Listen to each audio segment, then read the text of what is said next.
Mimin yakin kalian pasti pernah kan ngerasa kayak, kok anime romance yang ini dan itu kayaknya kehidupannya nyenengin banget ya. Beda banget sama kehidupan real life gua ya yang gitu-gitu aja kan ya. Kalau harus milih, mungkin gua bakal milih hidup di dunia romance anime itu ketimbang kehidupan gua sekarang. Dan ya, menurut Mimin normal aja kalian mikir begitu, karena kenyataannya memang itu hanya fiksi. Dan karena itu juga Mimin mau ngasih kalian satu anime ini yang Mimin harap bakal sedikit membuat kita bisa kembali melihat realita akan apa yang ada. Sebuah realita yang ya menunjukkan bahwa memang bahkan dalam dunia anime sekalipun dunia romance tidak akan selalu semanis itu. Anime itu tidak lain adalah 5 cm per second yang disutradai oleh Makoto Shinkai yang kabarnya tanggal 10 Oktober nanti bakal ada live actionnya. Jadi jika kalian masih belum menonton animenya ataupun mengerti ceritanya, Mimin harap video ini akan menjelaskan dengan jelas alur anime ini. Anime 5 cm per second bercerita tentang kehidupan dua karakter dengan MC bernama Takaki Kono dan heroin bernama Akari Shinohara. Kisah kehidupan mereka berdua dimulai ketika Akari pindah ke sekolah di mana Takaki berada saat kelas 5 SD. Hanya seorang anak murid baru, namun karena Takaki di tahun sebelumnya juga merupakan murid baru, dia bisa merasakan kedekatan khusus pada Akari. Percakapan pertama terjadi ketika mereka bertemu di perpustakaan. Sejak saat itu, hubungan mereka berdua menjadi semakin dekat. Pertemuan dan perjalanan membuat mereka semakin akrab, mulai dari mengunjungi pohon sakura, kuil, bertemu kucing, sampai berkompetisi dalam membaca buku. Kelemahan fisik yang mereka berdua miliki juga menambah arti lain pada kedekatan mereka. Selang waktu, kedekatan mereka disadari teman-teman mereka, sampai puncaknya ketika Takaki masuk ke kelas, dia dihadapkan dengan pemandangan Akari yang menunduk malu melihat tulisan teman-temannya di papan tulis kelas mereka, bertuliskan berbagai hal tentang mereka yang dikatakan memiliki hubungan romansa. Tanpa pikir panjang, Takaki pun menghilangkan kagetnya dan segera menarik lengan Akari dan membawanya berlari. Dan ketika lelah, Akari pun tertawa tanpa Takaki mengerti makna di balik tawa itu. Tidak lama setelah itu, Akari mulai memanggil Takaki dengan nama depannya. Hubungan mereka semakin akrab sejak saat itu, dari makan siang bersama hingga pertukaran kartu tahun baru. Sayangnya, saat kelas 6 SD, mereka berdua terpisahkan oleh pertukaran kelas. Namun, itu bukan penghalang yang berarti bagi hubungan mereka yang terus menjalani keseharian bersama, terutama sepulang sekolah. Suatu hari, mereka pun berbicara akan masa depan SMP mereka, dengan Akari ingin mengikuti jejak Takaki menuju SMP Barat. Dan beberapa saat kemudian, mereka berhenti di depan pohon sakura di mana Akari mengatakan, 秒速5センチなんだって。え、何？桜の花の落ちるスピード。秒速5センチメートル。 kata itu tidak memiliki makna khusus, hanya kecepatan jatuh dari bunga sakura.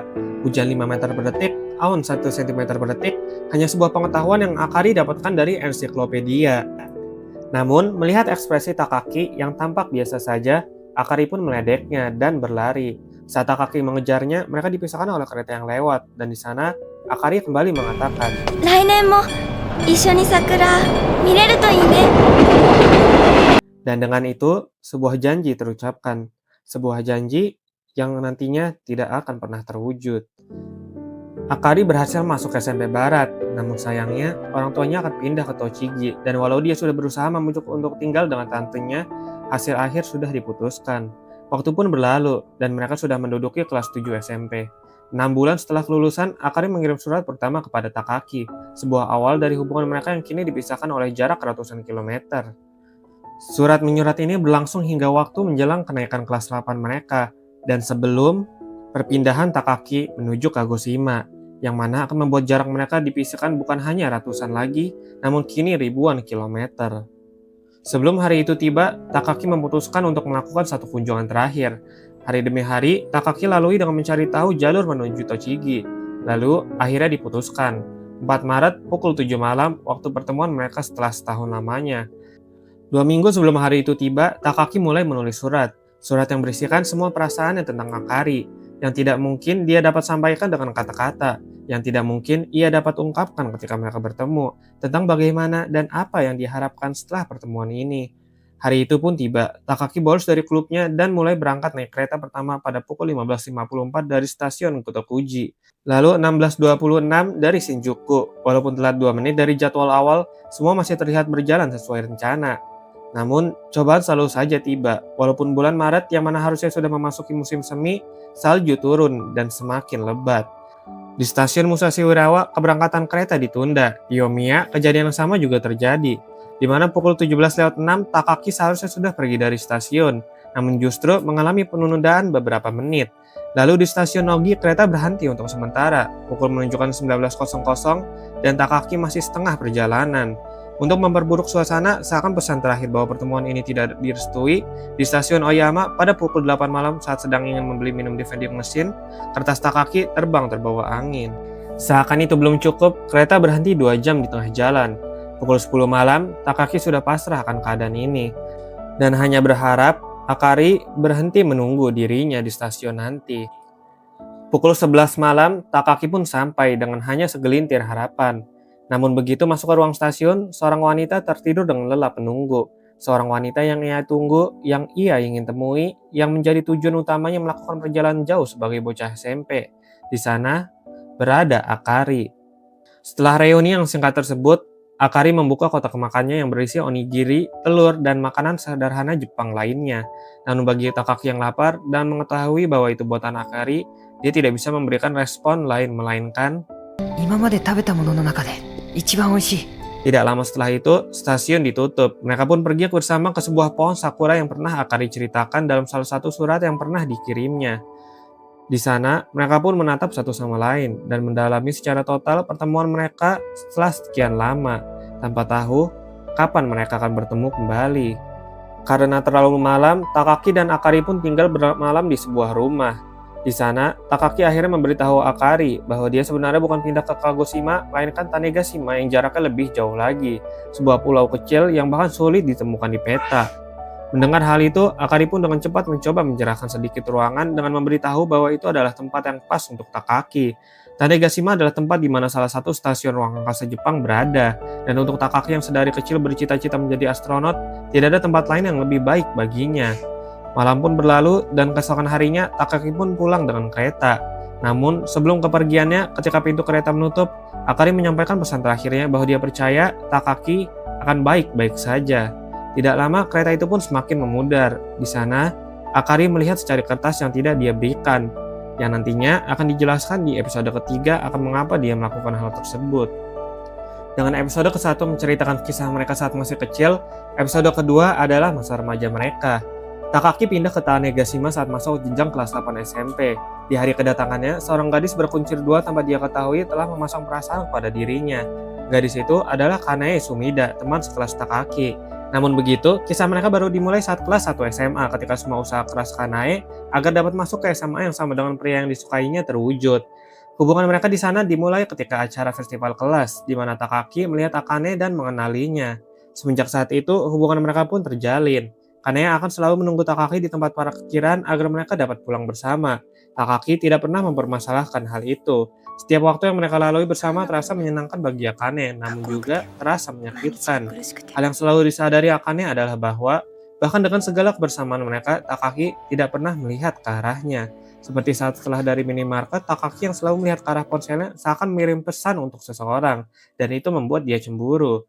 Suatu hari, Akane pun memutuskan untuk menyatakan cintanya kepada Takaki. Namun, di hari yang dia kira akan lancar itu, dia tidak dapat mengatakannya. Seharian penuh kesempatan, namun hal itu tidak dapat dia katakan. Hal itu begitu menyakitkan untuk Akane sampai-sampai dia tidak dapat menahan tangisnya.